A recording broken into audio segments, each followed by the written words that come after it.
अथ 15 सर्गः।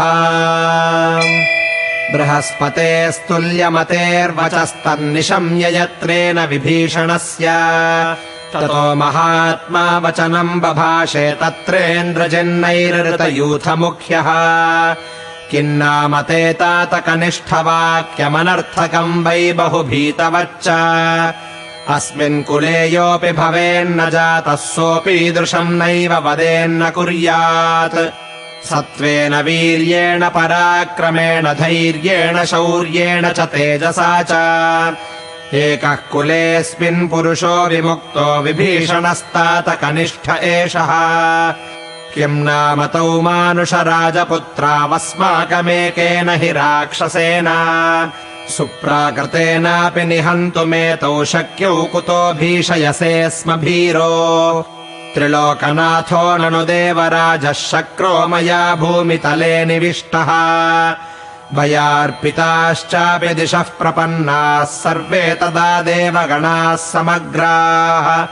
ऐरावतो निस्वनमुन्नदन् स निपातितो भूमितले मया तु। विकृष्य दन्तौ तु मया प्रसह्य वित्रासिता देवगणाः समग्राः। सोऽहम् सुराणामपि दर्पहन्ता दैत्योत्तमानामपि शोककर्ता।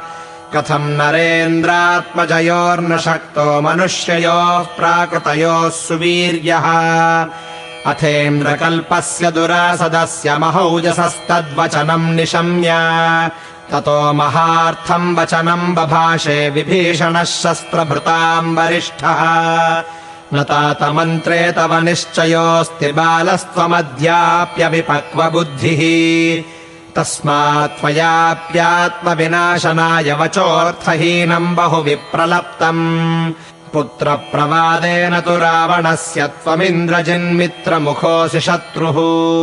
यस्येदृशम् राघवतो विनाशम् निशम्य मोहादनुमन्यसे त्वम्। त्वमेव वध्यश्च सुदुर्मतिश्च स चापि वध्यो य इहानयत्वाम्। बालम् दृढम् साहसिकम् च योऽद्य प्रावेशयन्मन्त्रकृताम् समीपम्। मूढो प्रगल्भो विनयोपपन्नस्तीक्ष्णः स्वभावोऽल्पमतिर्दुरात्मा।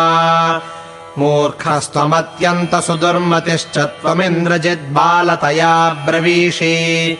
को ब्रह्मदण्डप्रतिमप्रकाशानर्चिष्मतः कालनिकाशरूपान् सहेतबाणान् यमदण्डकल्पान् स्वमक्षमुक्तान् युधि राघवेण। धनानि रत्नानि सुभूषणानि वासांसि दिव्यानि मणींश्च चित्रान्। सीताम् च रामाय निवेद्य देवीम् वसेम राजन्निह वीतशोकाः।